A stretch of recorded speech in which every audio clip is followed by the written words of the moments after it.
So நிறைய பேருக்கு வந்து பார்த்தீங்கன்னா சிஎஸ்ஆர்னா என்னன்றது வந்து தெரியாம இருக்குது.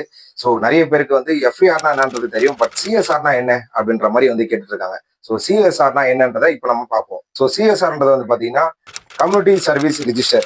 ஸோ இது வந்து எதுக்காக அப்படின்னா, நீங்க ஒரு காவல் நிலையத்துல போயிட்டு புகார் அளிக்கும் போது, ஸோ அவங்க வந்து அந்த கம்ப்ளைண்ட் ஏத்துக்கிறாங்க. ஸோ அதுக்கான ப்ரூஃப் தான் வந்து பாத்தீங்கன்னா சிஎஸ்ஆர்ன்றது.